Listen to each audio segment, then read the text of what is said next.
सहनावतु सहनो भुनक्तु सह वीर्यं करवावहै तेजस्विनावधीतमस्तु मा विद्विषावहै। ॐ शान्तिः शान्तिः शान्तिः। शङ्करं शङ्कराचार्यं केशवं बादरायणं श्रोत्रभाष्यकृतौ वन्दे भगवन्तौ पुनः पुनः। ईश्वरो गुरुरात्मीति मूर्तिभेदविभागिनी व्योमवद्व्याप्तदेहाय दक्षिणामूर्तये नमः। अखण्डमण्डलाकारं व्याप्तं येन चराचरं तदपदं दर्शितमजेन तस्मै श्रीगुरवे नमः। अज्ञानतिमिरान्धस्य ज्ञानाञ्जनशलाकया चक्षुरुन्मीलितं येन तस्मै श्रीगुरवे नमः। गुरुर्ब्रह्मा गुरुर्विष्णु गुरुर्देवो महेश्वरः गुरुः साक्षात् परं ब्रह्म तस्मै श्री गुरुवे नमः। त्वमेव माता च पिता त्वमेव बन्धो च सखा त्वमेव विद्या द्रविणं त्वमेव सर्वं मम देव। गजाननं भूतगणाधिसेवितं गभीरजम्बो बलचारुभक्षम् उमासुतं शोकविनाशकारकं नमामि विघ्नेश्वरदेवं। अनंत श्री विभूषित 1008 महानिर्वाणी अखाड़ा के वरिष्ठ स्वर्गीय ब्रह्मनिष्ठ महामंडलेश्वर एवं उत्तर प्रदेश समाज के अध्यक्ष श्री सद्गुरुदेव भगवान के चरणों में कोटि वंदन। यहाँ के अधिष्ठान देव ब्रह्मचारी श्री कृष्ण चैतन्य जी भक्तजन सभी के अंतःकरण में विराजमान आत्मस्वरूप परमात्मा को नमन करते हैं। यह जो चल रहा है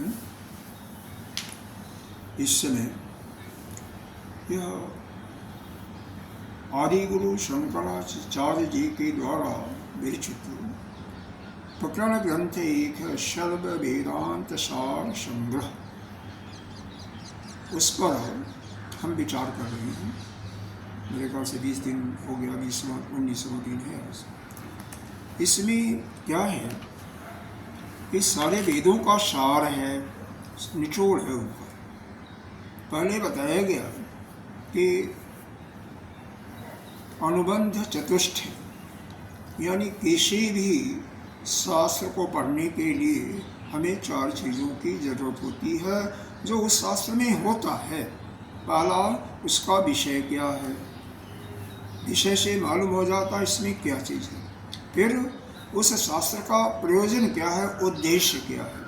विषय के बाद उद्देश्य क्या है, और उद्देश्य के बाद फिर उसका संबंध क्या है, कैसे उस विषय को पढ़ करके उसका जो प्रयोजन है वो हासिल हो जाएगा, वह सिद्ध हो जाएगा। इसको कहते हैं दोनों में क्या संबंध है। और फिर चौथा होता है अधिकारी का निरूपण। तो इसमें हम लोग इसको पढ़ने के बाद फिर यह आया कि इस वेद को पढ़ने के लिए, शास्त्र को पढ़ने के लिए, समझने के लिए ठीक तरीके से वही समझ सकता है, उत्तम अधिकारी वही होगा जो साधन चतुष्टय से संबंधित। साधन चतुष्टय कई बार बताया गया है। यह तत्वबोध, आत्मबोध, हमारा जो विवेक चूड़ामणि, जो प्रारंभिक हमारे प्रकरण ग्रंथ हैं, उनके अंदर इनका विशेष रूप से वर्णन है। लेकिन उन्हीं को यहाँ पर और भी विस्तार से वर्णन किया है शंकराचार्य ने।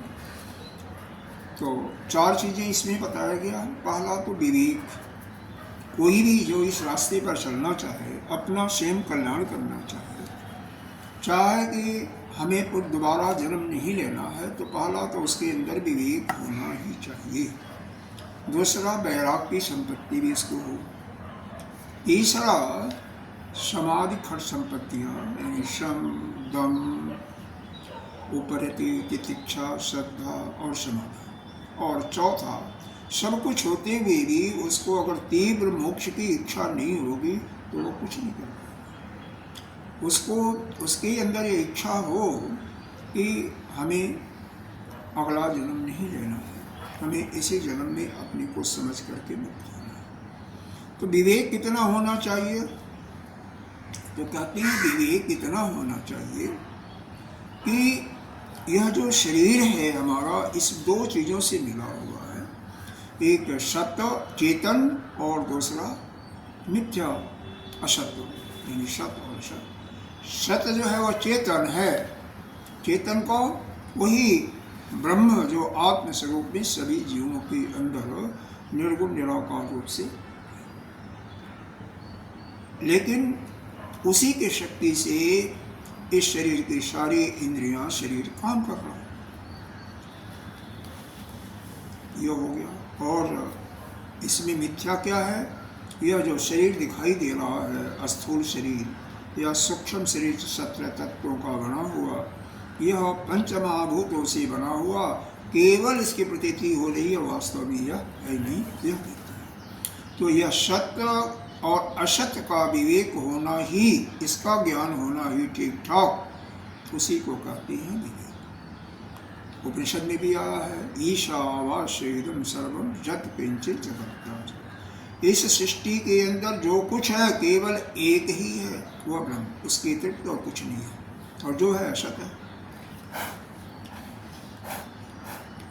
एक दृष्टांत भी इसमें श्रीमद् भागवत के अंदर दिया हुआ है। जैसे उद्धव गीता के अंदर पर हंस गीता है, उसके अंदर दिया हुआ है 11 स्कंद में। जैसे हंस जो होता है, दूध और पानी मिला हुआ होता है, तो उसको दूध को पी जाता है और पानी छोड़ देता है। तो जैसे उस हंस को ज्ञान है 2 चीज मिले हुए चीज़ों को अलग अलग करना, दूध को अलग करके पी गया और पानी को अलग छोड़ दिया। उसी प्रकार से यह जो जीव जिसमें निवास कर रहा है या हम निवास कर रहे हैं, इसके अंदर दोनों चीज़ों का जो मिश्रण है, सत्य का भी और असत्य का, इनका ठीक ठीक ज्ञान हो जाए तो वह असत्य को छोड़ करके केवल वह सत्य का चिंतन करे। दूसरा चीज़ है, यह होने के बाद फिर वैराग्य। वैराग्य क्या है? इस संसार के किसी भी चीज़ों से कोई संबंध नहीं। यहाँ पर 3 चीज़ों का विशेष रूप से वर्णन किया गया कि एक तो स्त्री, पुत्र इत्यादि, दूसरा आपका कामना, किसी वस्तु की भोगने की इच्छा, लेकिन विशेष करके रति सुख के बारे में विशेष रूप से वर्णन किया। तो काम, स्त्री, पुत्र इत्यादि, घर दरवाजे भी, ये सब इसी के अंदर, धन भी आ जाती हैं, ऐसा पीछे वर्णन किया गया। और एक एक करके सबके अंदर यह दिखाया गया कि सब निसार हैं, किसी के अंदर कोई तत्व नहीं है, इसलिए किसी से किसी में भी आसक्ति नहीं करना चाहिए। इसी चीज़ को व्यक्त करने के लिए यहाँ पर और 3 चीज़ें, जैसे एक पत्नी, एक रसेंद्रिय, अपना जो हम स्वाद लेते हैं जीवा से, और तीसरा जो है कंचन, सोना यानी धन। इन 3 चीज़ों पर प्रहार किया गया है और क्रमशः आगे ऐसे चलता रहेगा। तो आइए इस 88वें श्लोक को पढ़ते हैं। आपके अंदर 88 हो। संसार मृत्यो बलिनः प्रवेष्टुम् संसार दृष्टुम द्वाराणि च त्रीणि महान्ति लोके द्राणान्ति च इति महान् लोके कान्ता च जिह्वा कनकश्च तानि कान्ता च जिह्वा कनकश्च तानि कान्ता च जिह्वा कनकन्तानि रूढाब्धि च तस्य भयं न मृत्युः मूढास्य भयं न प्रशस्य दृश्यो संसार मृत्यो बलिना प्रवेष्टुं संसार मृत्युं बलिना प्रविष्टुं द्वाराणि च त्रीणि महान्ति लोके प्राणान्ति च तीर्महान्ति लोके कान्ता च जिह्वा कनकश्च तानि कान्ता च जिह्वा कनकन्तानि रूढाब्धि एतस्य भयं न मृत्युः रूढास्य क्योंकि संसार मृत्यु, यह जो संसार के जो यह मृत्यु का सागर है, इससे यह क्या है, इसमें बलिना बहुत बलवान प्रवेष्टु माने प्रवेश करता है। यानी इस संसार में हम आए हैं तो यह मृत्यु रूपी जो देवता है, कोई भी जीव जब जन्म लेता है उसी समय उसका मृत्यु निश्चित हो जाता है। तो उसी चीज़ को यह बता रहे हैं कि इस लोक में संसार रूप जो बलि मृत्यु है वह प्रवेश किया हुआ है। इसके प्रवेश करने के 3 दरवाजे, द्वाराणि च त्रीणि, त्रीणि माने 3, द्वार माने दरवाजा, जैसे घर होता है ना, घर के दरवाजा होता है, किसी का 1 दरवाजा होता है, किसी के 2 होते हैं, एक मेन दरवाजा और एक खिड़की, 2 तो होते ही हैं। तो च त्रीणि महान्ति लोके, महान्ति का मतलब यहाँ पर महान शब्द से ही है, महान मतलब बहुत बड़े। यह जो लोक का मतलब यह जो शरीर है, यहाँ पर शरीर की बात किया जा रहा है ना। यहाँ पर 3 बड़े बड़े दरवाजे हैं। कौन कौन दरवाजे हैं? द्वाराणि च त्रीणि, मतलब 3 दरवाजे हैं। कैसे हैं? महान, बहुत बड़े। लोक का मतलब यहाँ पर संसार से नहीं, मतलब शरीर से, क्योंकि यह जीव इसी शरीर को प्राप्त करके इसके माध्यम से ही भोग करता है, इसलिए इसको भी लोक कहा गया। पाला बहुत आसान है, कांता, लेकिन बहुत मुश्किल है। पाला ही है कांता। कांता का मतलब स्त्री, मतलब पूरे कम से कम पीछे 60-70 श्लोकों में केवल कांता स्त्री पर ही इन्होंने, स्त्री और धन पर, इन दोनों पर प्रहार किया। बहुत कुठाराघात किया होगा, और शायद आपने अगर सुना होगा तो सुना होगा। कांता, पाला स्त्री, दूसरा जीवा। ये जीवा का जो अग्रभाग है ना, इसी से में स्वर मिलता है। आपने तो देखा, हमने तो देखा होगा, कई ऐसे संत होते हैं, ऐसे संत होते हैं कि जो कुछ मिलता है उनको भिक्षा में या भोजन में, सब एक अपना एक तुम्मी होती है, क्या बोलता है, लौकी जो होती है ना, मोटी वाली, उसी को काट करके बनाते हैं। थोड़ी बोलते हैं या कमंडल कहिए, तो उसमें सारा चीज़ रख लेते हैं, दाल भी, चावल भी। अगर कोई तस्मई दे रहा है यानी खीर दे रहा है वो भी डाल देते हैं, दही दे रहा वो भी, मिर्चा दे रहा है तो सब कुछ डाल देते हैं। यहाँ की भाषा में उसको भेद बोलते हैं, सब कुछ मिक्स। और उसको फिर पास में कोई नदी है, बावड़ी है, उसमें उसको अपने कपड़े में उसको करके निचोड़ देते हैं, वो करके निचोड़ लेते हैं, फिर उसको खा जाते हैं। खैर ऐसा तो निचोड़ने का तो मैंने नहीं देखा, लेकिन इतना देखा हुआ तुमड़ी में रख करके सब कुछ और उसमें मिला करके खाने वाले, ऐसे मैंने महात्माओं को खुद खाते हुए देखा। कोई मतलब नहीं कि सब्जी अलग खाएं, दाल अलग खाएं, जैसे हम लोग कह सकते हो खिचड़ी बनाते हैं या तहरी बनाते हैं, सब कुछ उसी में डाल जाता है ना। और तीसरा है कनक। कनक मानी सोना, कनक मानी अन्न, गेहूं के कण भी होते हैं।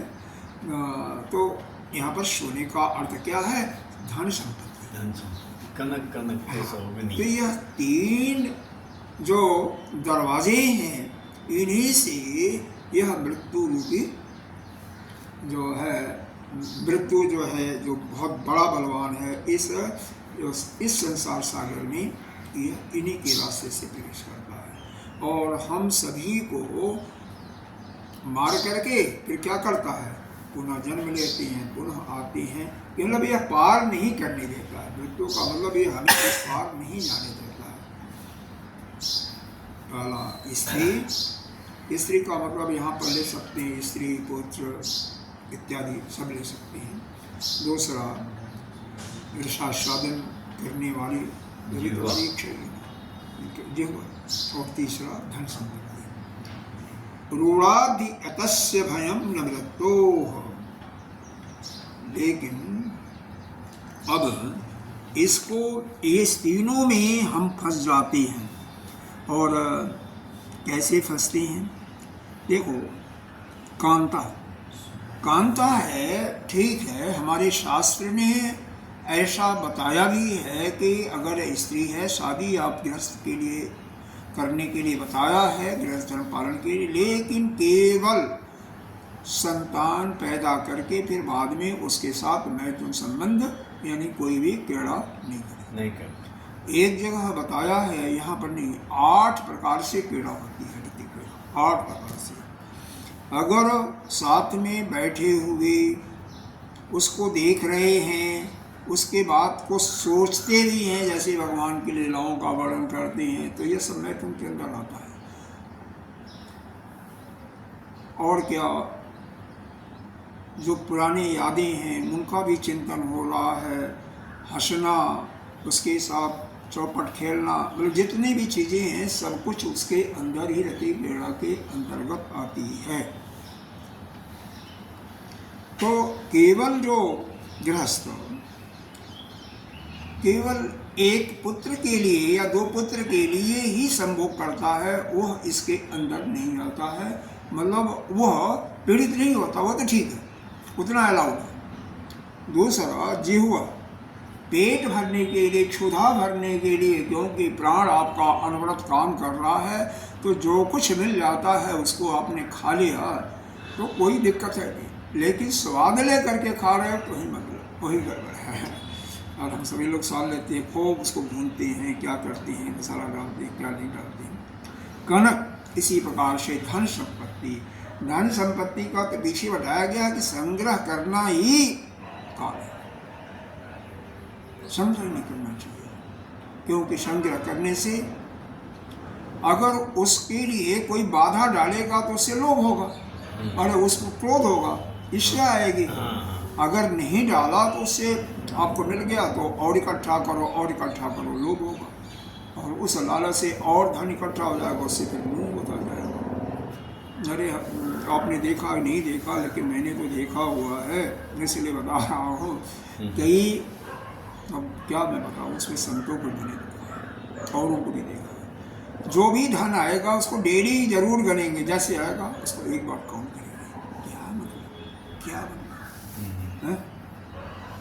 पैसे के पीछे मरे जा रहे हैं। हाँ, पैसे के पीछे मरे जा रहे हैं। यही सिद्धांत है। यही सेठ जो होते हैं बड़े, शाम को, खैर शाम को वैसे चूँकि उनका बिकता है, गल्ला करती हैं, तो वो तो एक बार का गन्ना ठीक है, क्योंकि कितना आया, क्या हुआ, क्या नहीं हुआ, वो तो ठीक है।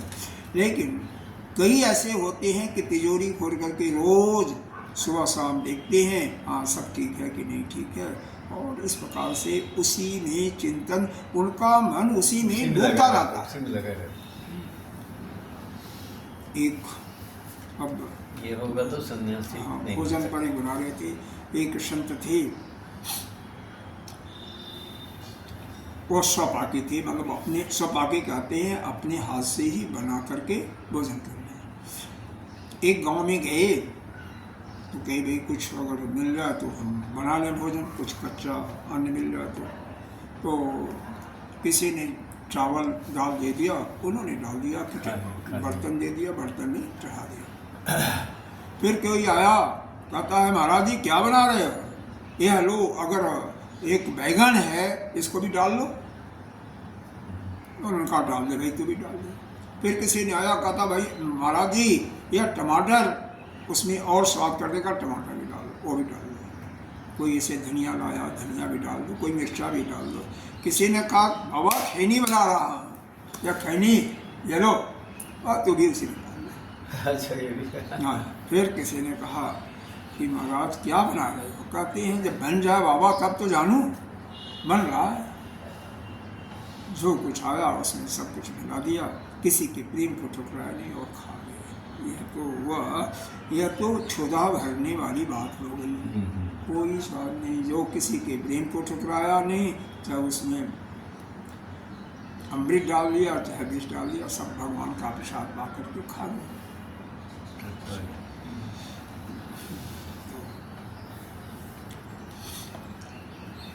और क्या, तो इसको जो इन पर या तीनों से अपने को रोक लेता है, अपनी इच्छा को, अपनी भावनाओं को, अपनी कामना को इन तीनों से अलग कर देता है। यहाँ पर एक शब्द दिया है रूढ़ाधि, मतलब रूढ़ाधि का मतलब रोक देना। इन तीनों पर अपने को रोक देना, तीनों से नहीं, पहला कामता स्त्री से, दूसरा जिह्वा के स्वाद से, तीसरा धन संपत्ति। इन तीनों से जो अपने को अलग कर देता है या तीनों से किनारा कर देता है, उसको भयम न मृत्यु, उसको कभी भी मृत्यु से भय नहीं लगता है।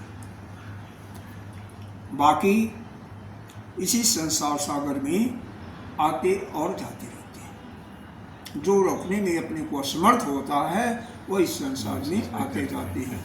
और जो इन पर काबू पा जाता है, मतलब जो पत्नी बच्चों के प्रेम में नहीं फंसता और जीवा पर भी उसका लगाम है, धन संपत्ति भी उसके तरफ भी एकत्रित करने में कोई ध्यान नहीं है, तो वह इस संसार सागर से पार हो जाता है, क्योंकि बिना इसके मोक्ष की प्राप्ति नहीं होगी।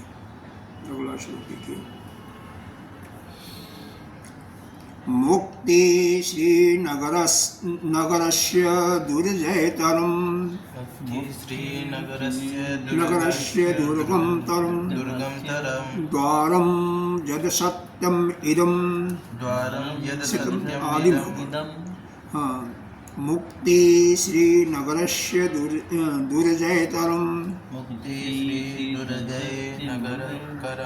द्वारं यत् अस्ति आदिम, द्वारं यदि अस्ति आदिम, तस्य दे अररे धनश्च, तस्य दे अररे द्वयश्च, जुवति ताभ्यां पिनद्धं दृढम्, युवति पाद्यां दृढतं तरम्, कामाख्य अर्गला दारुणा, कामाख्य अर्गला दारिद्रः, दारुण बलवता द्वारं तदेतत्रयम्, बलवता दानं तदेतत्रयम्, तदेतद्रयम्, धीरो जस्तु भिन्नति सोहर्ति, धीरो यस्तु हरनी होगा ये। हरणे, हाँ, सुखम भोक्तुं विमुक्तश्रियम्, सुखं भोक्तुं विमुच्यते।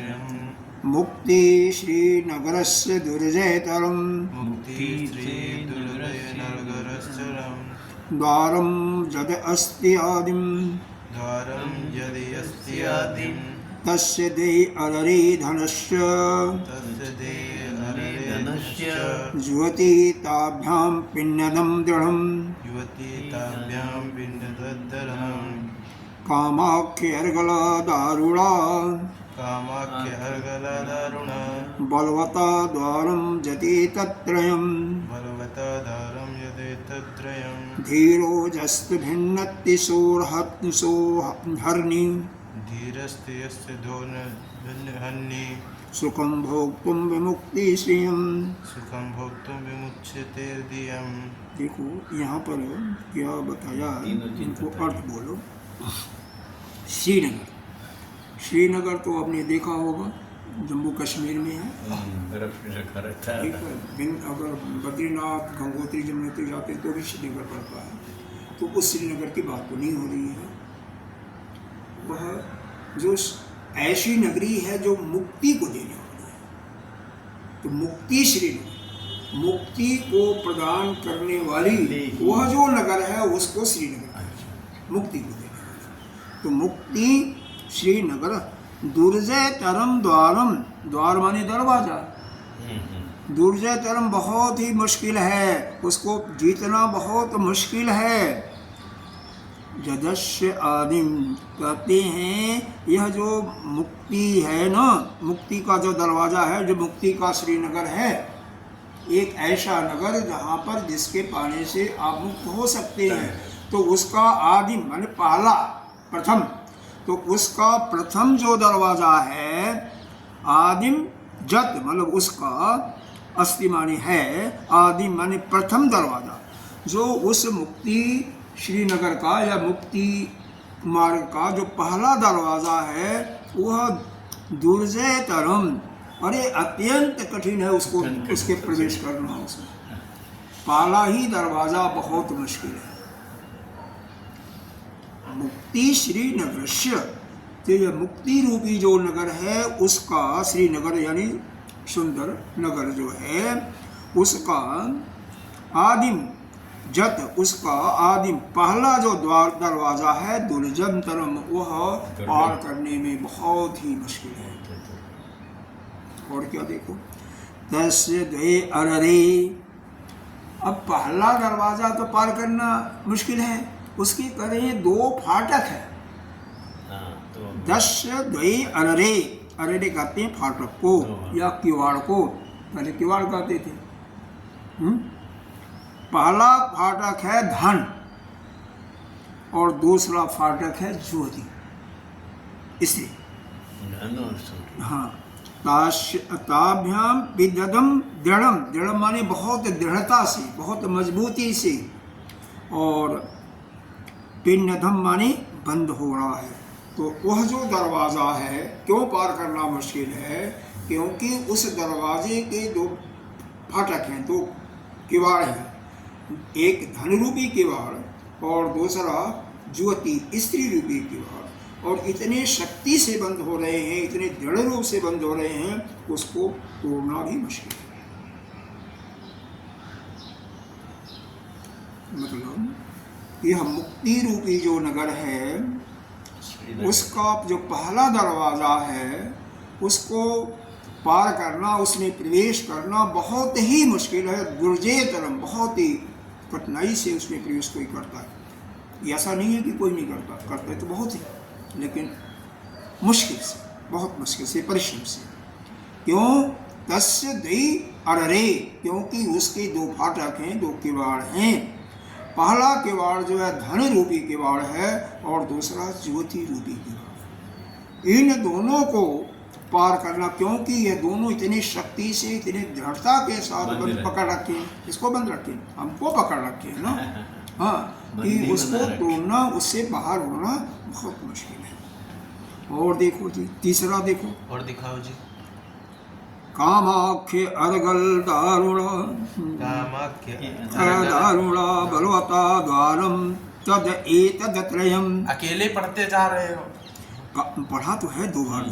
कामाख्य अर्गल दारुणा, तो समझा रहे हैं। अर्गल दारुणा, अर्गल कहते हैं किवाड़ों में सिटकिनियाँ होती हैं, अच्छा, या हंडल होता है, तो अर्गल, तो यह कैसे है? काम रूपी जो अर्गला है, काम रूपी, काम का मतलब या कामना, इच्छा करना, चाहना, धन को चाहना, ज्योति को चाहना, यह जो काम रूपी है, और यहाँ पर विशेष करके रति के लगा, तो यह काम रूपी जो अर्गला है, यानी जो सिटकिनी है या हैंडल कहिए, यह दारुणा, ये बहुत मुश्किल से बलवता, तद एतत्रयम, बहुत ही बलवान है उनसे भी। तो इन तीनों को, तीनों के द्वारा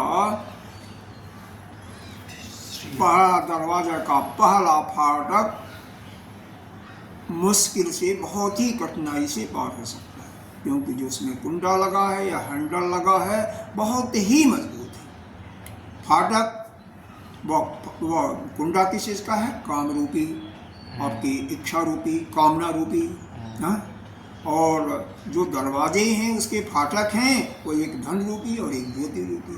इन तीनों को भेद पाना बड़ा मुश्किल मिला है। मुश्किल। और देखो, धीरो जस्त भिन्नति धीरो यस्तु भिन्नति सो अर्हति सुखम भोक्तुम सो अर्हति सुखम भोक्तुम मुक्ति श्रियम। विमुक्ति श्रियम्। तो जो धीर, जो विचारशील, जो बलवान, उसको भिन्नति तोड़ डालता है। सो अर्हति मतलब किसको तोड़ डालता है?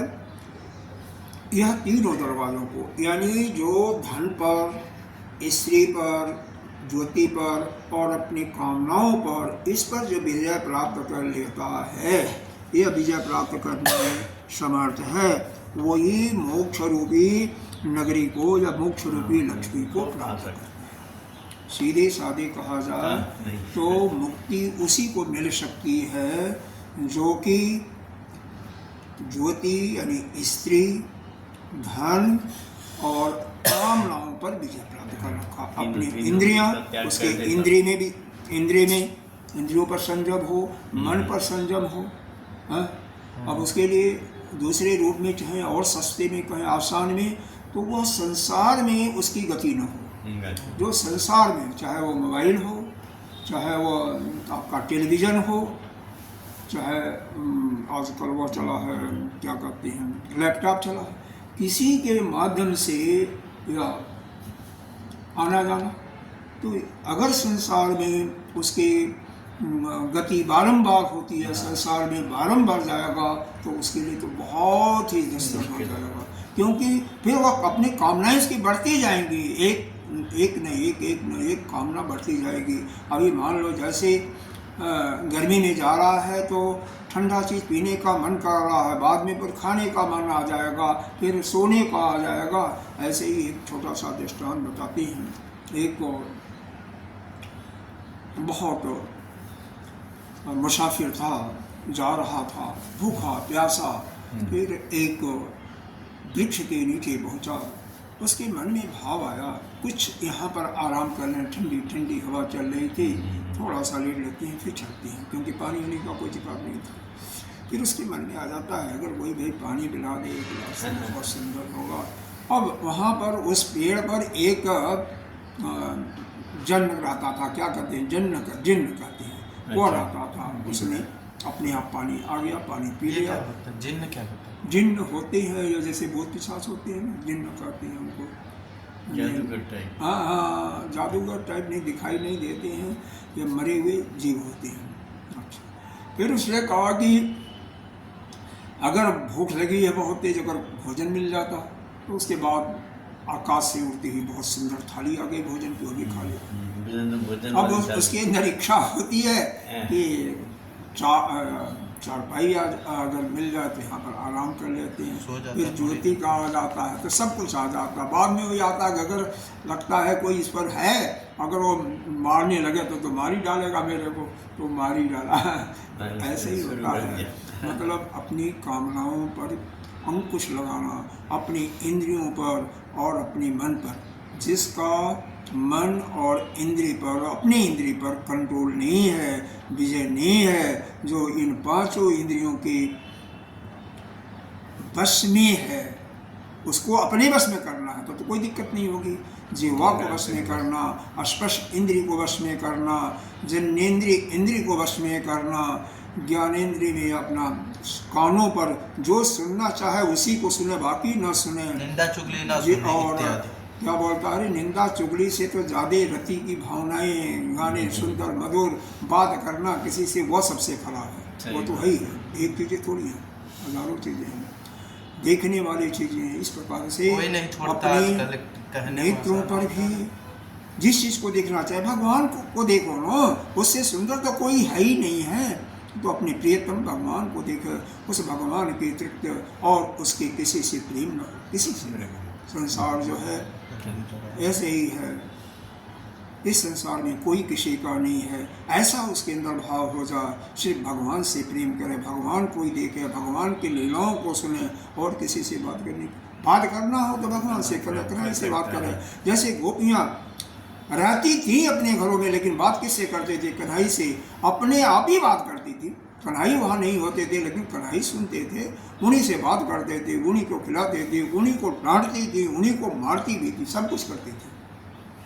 तो ऐसा भाव आ जाए तब जाके तो जाकर के मतलब अपनी कामनाओं पर विजय हो, अपनी जिह्वा पर विजय हो और ज्योति पर विजय हो। इन तीनों पर जिसका विजय हो जाता है, यहाँ पर एक तो बताया ना, यह पहला ये जो फाटक है, एक धन रूपी और एक द्योति रूपी, इन दोनों से बड़ा हुआ। तीसरा काम, इन तीनों पर विजय हो जाए तो वह मुक्ति के दरवाजे को पा सकता है, यानी लक्ष्मी रूपी मुक्ति को प्राप्त कर सकता है। अगला देखिए, समझ में आ रहा है नहीं आ रहा? तीनों चीज होना और सब तीनों चीज मुश्किल वाली है कठिन वाली है। अरे इसीलिए तो बताया, इसको पार करना बड़ा मुश्किल है। नहीं बता रहे हैं हाँ, कि बहुत कठिन है। कठिन है। दुर्जय तरम, इसीलिए शब्द लिखा हुआ दुर्जय तरम, बहुत ही मुश्किल से, कठिनाई से जीता जा सकता है। और यह पहला ही दरवाजा, दूसरे दरवाजे के बाद ऐसा होगा। आरूढ़स्य विवेकास्य तीव्र वैराग्य खड्गिनः तितिक् आरूढ़स्य विवेकस्यम् तीव्र वैराग्य खंगिनः, खड्ग होता ना, दूसरे से खड्गिनः। तितिक्षा वर्मयुक्तस्य प्रतियोगेन दृश्यते। देखो यहाँ पर महाराणा प्रताप को सभी लोगों ने उनकी कहानी को सुना होगा। इसने आपने भी सुना होगा ना? नहीं, हमने तो बहुत सुना है। हम देखे भी हैं, मूवी भी महाराणा। हाँ, हमने भी देखा, आपने भी सुना होगा। महाराणा प्रताप के पास जो चीजें हैं उसी को बता रहे हैं इस श्लोक के माध्यम से। एक सुंदर घोड़ा होना चाहिए, अश्व, जो कि वह आपके भाव को समझते हुए उसके अनुसार चले, उड़ता जाए। दूसरा, एक ऐसी चमचमाती तलवार जो कि शत्रुओं का संहार करे। तीसरा क्या है उनके पास? तीसरा भी है। तीसरा जो है कवच। कवच भी यह लोग राजा लोग रखते थे ना। कवच कैसा होना चाहिए? बहुत मजबूत कवच होना चाहिए, कोई वार करे तो लगे। हाँ, लगे ना। तो उसी चीज को बताइए। आरूढ़स्य विवेक अश्वम, विवेक यहाँ पर महाराणा प्रताप के बजाय विवेक यानी ज्ञान रूपी घोड़े पर चढ़कर, विवेक, हाँ, जिसके पास विवेक नहीं होगा वह बैराग किसी काम का नहीं होगा। बिना विवेक के बाद ही तो बैराग होगा। नहीं, पीछे बताया गया था या शरीर से, ज्योति से, स्त्री से क्यों छोड़ना है? क्योंकि उसके अंदर तो गंध ही है, दुर्गंध ही भरा हुआ है। अरे मलमूत्र तो सभी जानते हैं, यह नासिका से कफ आता है, यह नेत्रों से रुदन होते हैं, आंसू आते हैं, फिर उसमें मैल आता है, कानों से भी मैल आता है, हरबों रोए हैं उनसे पसीना आता है। तो दुर्गंध के अलावा क्या है? अंदर देखो तो अंदर जो है रक्त है, मांस है, मज्जा है, मेदा है, अस्थि। अरे उस पर सुंदर त्वचा का पलस्तर चढ़ गया है, ऐसे पेंटिंग कर देते हो, और है क्या शरीर में? क्यों उससे मोह माया करते हो? यहाँ पर फटकारा गया है, उसी को बता रहे हैं कि विवेक होगा तभी वैराग आएगा। इसलिए विवेक रूपी घोड़े पर जो सवार हो गया, यानी उसको पूर्ण रूप से इस शत और अशत का ज्ञान हो गया। शत क्या है, अशत क्या पहले ही बता दिया गया था। केवल वह ब्रह्म ही चैतन्य स्वरूप में वही शत है, जो कि प्रत्येक कण कण में विराजमान है, सभी के अंदर है, बाहर है, और उसके अतिरिक्त जो कुछ है सब असत है। और दूसरा तीव्र वैराग्य, वैराग्य रूपी तीव्र वैराग्य, वैसी वैराग्य नहीं जो कि बंदरों वाली वैराग्य होती है, या कहते हैं जब जाते हैं लोग किसी व्यक्ति, किसी पुरुष स्त्री अंतिम संस्कार के लिए जाते हैं, तो वहाँ पर लोगों को थोड़ा सा वैराग्य हो जाता है। वह वैराग्य नहीं, तीव्र वैराग्य, वह तीव्र वैराग रूपी तलवार होनी चाहिए। वैराग मतलब संसार के किसी चीज से कोई मतलब नहीं। और क्या, कवच कैसा हो, तितिक्षा रूपी। इन दोनों चीज़ों को, मतलब जैसे धन का, ज्योति का और जिह्वा का, इनका जो भी है स्वाद, इसको छोड़ने में पूर्ण व समर्थ है, उसको सहने में, जो दुख होता है उसको सहने में भी समर्थ हो। तितिक्षा भी कैसी होनी चाहिए, उसका ढाल, जो कवच कैसा हो, बहुत ही स्ट्रांग तितिक्षा, जो भी उसे मन के अंदर, यानी मन को और इंद्रियों को उससे वह कंट्रोल कर ले, उनके अधीन न हो, बल्कि मन उसके अंदर हो और इंद्रिय भी उनके अंदर हो।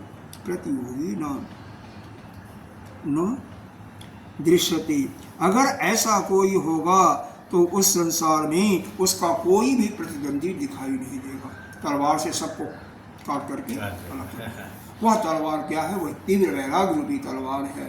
और घोड़ा क्या है, ज्ञान रूपी तलवार है, विवेक रूपी घोड़ा है, और तितिक्षा रूपी जो है उसका कवच। कोई वार करेगा तो उसको सह ले, बातों से करेगा, या कोई इंद्रिय ये कहेगी, जीवा कहेगी नहीं रसगुल्ला खाएंगे, तो उसको साल लेंगे, हम नहीं खाएंगे, बस ऐसा। अगला देखिए, विवेकजाम तीव्र विरक्तिमेव, विवेकजाम तीव्र विरक्तिमेव, मुक्ति निदानं प्रवदन्ति सन्तः, मुक्ति प्रदानं प्रवदन्ति सन्तः, तस्मात् विवेके विरति मुमुक्षुः, तस्मात् विवेके विरति मुमुक्षुः, सम्पादयेतां प्रथमं प्रयत्नात्, संपादयेतां प्रथमः प्रयत्नात्, प्रयत्न करना, प्रत्यनात् प्रयत्न करना। विवेकजां तीव्र विरक्तिमेव, विवेकयां तीव्रवृत्तिम् एव, मुक्ति निदानं प्रवदन्ति सन्तः, मुक्ति निदानं प्रवदन्ति सन्तः, तस्मात् विवेके विरति मुमुक्षु, तस्मात् विवेके विरति मुमुक्षु, सम्पादयेतां प्रथमं प्रयत्नात्। सम्पादयेतां प्रथमं प्रयत्नात्। यहाँ पर विवेक जान, मतलब विवेकी जो पुरुष हैं, वह जो संत, ऐसे संत हैं, क्या हैं, जो विवेकशील हैं, वह क्या कहते हैं कि इस मुक्ति को, वैराग्य को प्राप्त करना ही तीव्र विरक्त, जिसके अंदर तीव्र विरक्त होता है, वैराग्य की भावना होता है, वही मुक्ति को प्राप्त कर सकता है। जिसके अंदर तीव्र वैराग्य नहीं है इन संसार के किसी भी वस्तुओं से, तब तक वह नहीं हो सकता, मुक्ति को प्राप्त नहीं कर सकता है। तस्मात् विवेकी, वह तो प्रारंभिक कारण हो गया ना, प्रारंभिक कारण। पहले तो वो रास्ते पर ही नहीं चलेगा, जैसे बताया था ना मुझे कि पहले दरवाजे पर ही अब फाटक लगा हुआ है, वहीं रुक जाएगा। हाँ, मुक्ति निदानम प्रविदंत, ऐसा शंकर लोग कहते हैं कि मुक्ति के निदान करने के लिए, यानी मुक्ति को प्राप्त करने के लिए क्या होना चाहिए, ज्ञान तो होना ही चाहिए, और ज्ञान से ही तीव्र।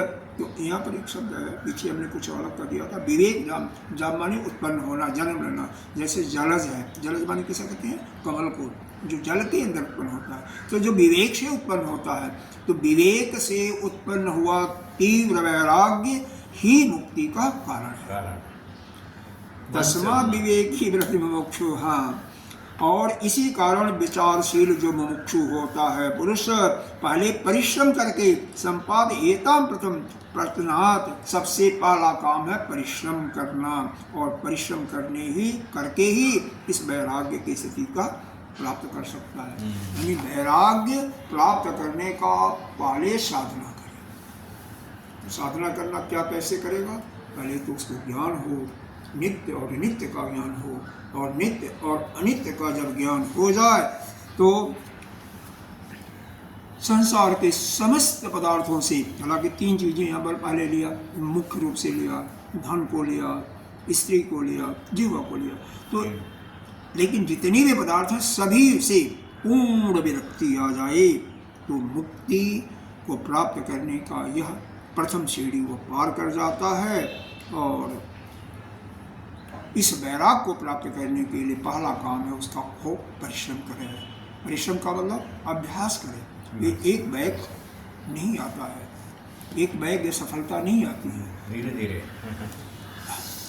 प्रयास तो करना पड़ेगा ना। देखो, एक योग दर्शन में एक आया है कि कैसे हम भगवान को प्राप्त करें या कैसे भी हम करें, तो उसमें दो स्थिति दिया है, दो शस्त्र दिया है। एक जाप, ओम शब्द का जाप, और दूसरा दिया है उसका बारंबार अभ्यास। अच्छा, अभ्यास रूपी ढाल हो और यह जाप रूपी, इस दोनों के साथ जाप और अभ्यास, योग कुशल अभ्यास निरंतर। अरे गीता जी में भी कई जगह आया है, अनन्य चिंतयतो माम जे जना परिपासते तेषां नित्य अभियुक्तानां योगक्षेमं वाम। भगवान खुद गारंटी दी है, जो नित्य निरंतर लगातार मेरा ध्यान करते हैं, मेरा ही सृजन करते हैं, मेरी ही पूजा करते हैं, उनके योगक्षेम का सबका मैं ध्यान रखता हूँ। योग का मतलब उनको क्या आवश्यकता है, क्षेम का मतलब जो उनके पास पूंजी है उसकी सुरक्षा की भी गारंटी मैं ही लेता। अरे भाई, वह परमात्मा तो कहते हैं कि मैं तुम्हारी गारंटी ले रहा हूँ। हम अगर कोई पड़ोस में दुकानदार है, वह कहता है कि अरे मेरी गारंटी है, कुछ नहीं होगा, जब भी आएगा मेरे पास फेंक देना, आप ले जाना। हम गारंटी मान जाते हैं। अब परमात्मा कह रहा उसकी गारंटी नहीं मानते हो। है कि नहीं, सत्य है कि नहीं? सही बात। अरे वो फार्म तक नहीं भरने देता, कहता क्या जरूरत है फार्म का, ले जाओ भर दो।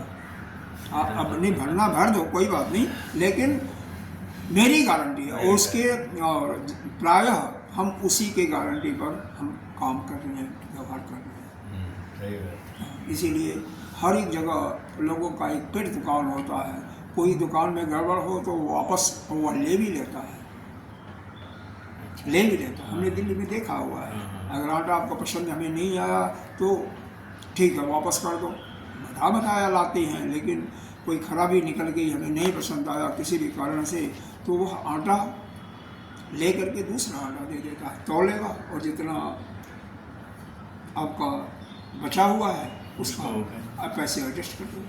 ऐसे करते हैं तभी उनकी गारंटी बनती है ना। अब परमात्मा तो कर रहे हैं तो उनकी गारंटी तो होनी चाहिए ना। एक श्लोक और पढ़ लेते हैं, इससे क्या होगा। ये अंतिम श्लोक है इसका, फिर उसके बाद सम दम खट संपत्तियाँ देंगी, नहीं अभी एक आध और होगा, चलो कोई बात नहीं, इसको तो पढ़ लेते हैं। पुमान जात निर्बोधो, पुमान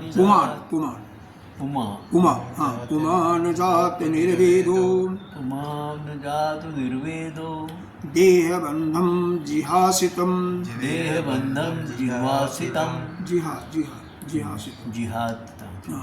न हि शक्नोति निर्वेदो,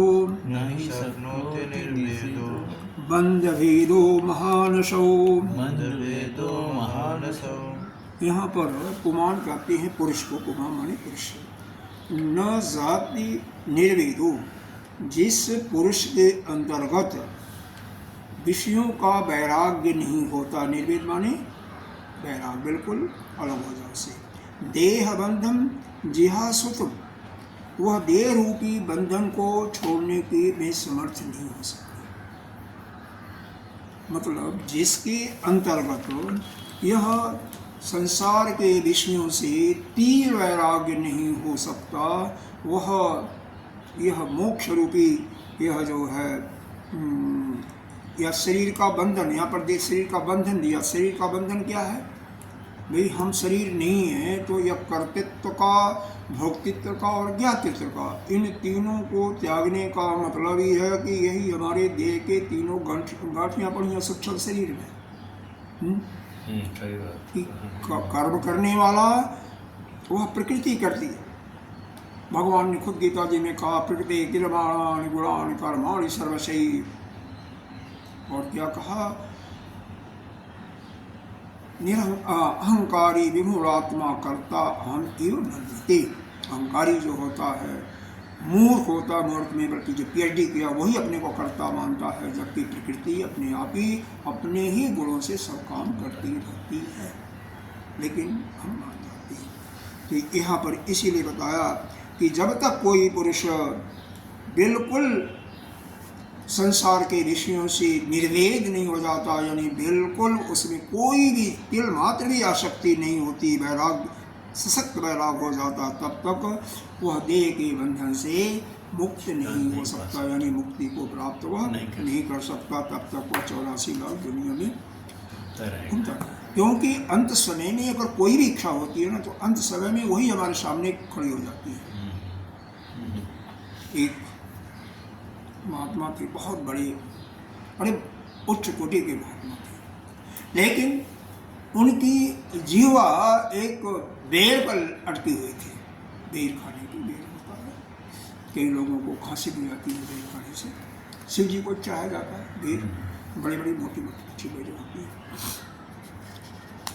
उन्होंने कहा दिया सबको अपने शिष्य बुला करके, जब मेरी मृत्यु होगी ना, तो आकाश से ढोल नगाड़े बजेंगे और विमान आएगा, मेरे को लेकर के जाएगा। पहुँचेंगे फकीर से। तो जब मृत्यु हो गई और न कोई ढोल नगाड़ा बचा, न कोई विमान आया, उनके शिष्य तो सारे थे, क्या हुआ। और महात्मा जी ऐसे थे जो कहते थे सब कुछ, सबका कल्याण होता रहता था।